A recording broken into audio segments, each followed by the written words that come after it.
कभी यूक्रेन ने भारत को समझा था बच्चा, आज भारत से मांग रहा है शांति की भीख। अटल के अपमान का मोदी ने ले लिया बहुत बड़ा बदला। ये बात सालों पुरानी नहीं है, बस 24 साल पुरानी है। तब भारत के हालात भी परमाणु हथियार के मामले में यूक्रेन की तरह ही थे। जैसे आज यूक्रेन के पास परमाणु बम नहीं है, वैसे तब भारत के पास नहीं थी। तो दुनिया भारत को आंख दिखा देती। यूक्रेन तब भारत को अमेरिका के इशारे पे डराने की कोशिश करता था। आज यही डरा हुआ यूक्रेन भारत से मदद के लिए गिड़गिड़ा रहा है। यूक्रेन के आकाओं को लगता है कि आज भारत मदद न करे तो बर्बाद हो जाएगा पूरा मुल्क।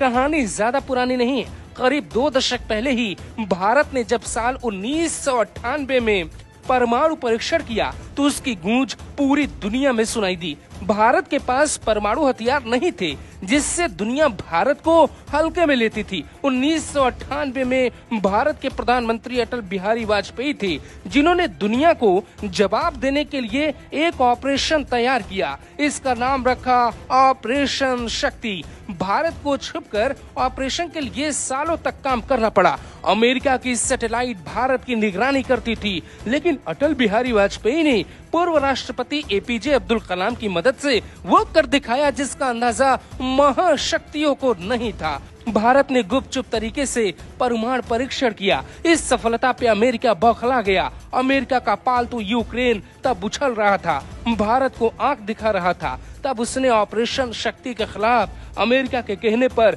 भारत के खिलाफ कैंपेन भी शुरू किया। दुनिया के 25 देश भारत के खिलाफ थे, जिसमें एक देश यूक्रेन भी था। परमाणु परीक्षण के खिलाफ अमेरिका ने एक प्रस्ताव बनाया कि भारत ऐसा नहीं कर सकता। उस प्रस्ताव पर जिन 25 देशों ने हस्ताक्षर किया उसमें यूक्रेन का नाम भी शामिल था। धमकी दी गई कि भारत अपने परमाणु परीक्षणों पर रोक लगाए। भारत का ऑपरेशन शक्ति अभियान नहीं रुका, भारत परमाणु शक्ति बना। और आज ठीक 24 साल बाद समझिए मोदी कितने पावरफुल हैं ये हम नहीं बताएंगे, यूक्रेन बताएगा। दुनिया की कूटनीति में मोदी की ताकत क्या है वो भी यूक्रेन खुद समझाएगा। यूक्रेन की सरकार ही नहीं, यूक्रेन की जनता भी मोदी की तरफ क्यों देख रही है ये भी खुद वही बताएगा। उसे उम्मीद है कि संकट के वक्त अगर कोई कुछ कर पाएगा तो वो हिंदुस्तान के शक्तिशाली नेता मोदी ही कर सकते हैं। जो भारत की तारीफ नहीं सुनना चाहते वो अभी इस रिपोर्ट को बीच में छोड़कर जा सकते हैं, क्योंकि यूक्रेन ने जो कहा उससे हर भारतीय का सीना गर्व से चौड़ा होगा।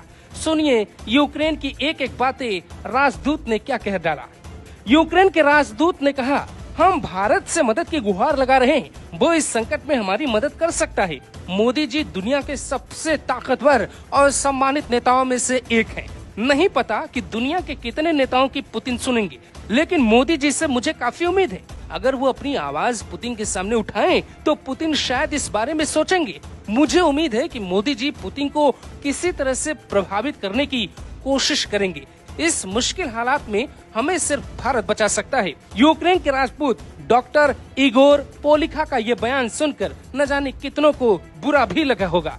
जो यूक्रेन अब तक अमेरिका के कहने पर बंदर की तरह उछलता था वो आज भारत से मदद मांग रहा है।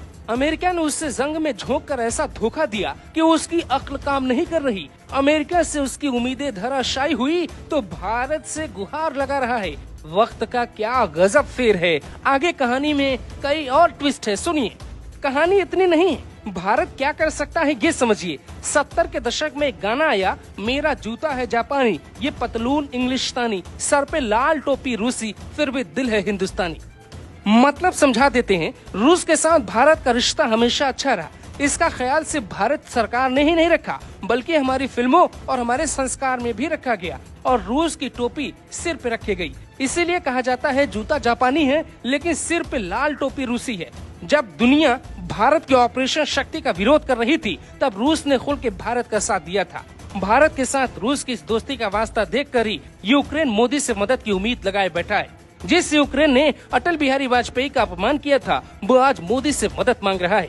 मोदी को फेंकू कहने वाले, कमजोर कहने वालों ने अगर ये रिपोर्ट आखिरी तक देख ली होगी तो ये भी कम हैरानी की बात नहीं। वो अपनी बीपी चेक करवा ले, लेकिन ये तो गारंटी है देश पे गर्व करते हैं तो उन राष्ट्रभक्तों का सीना और फूल गया होगा, क्योंकि दुनिया भर की निगाहें भारत पे हैं और दुनिया भर के देश भारत की तारीफ कर रहे हैं। तारीफ मोदी की हो तो भी हिंदुस्तान की होगी, और हिंदुस्तान की हो तो हर हिंदुस्तानी की होगी। Bureau report, global Bharat TV.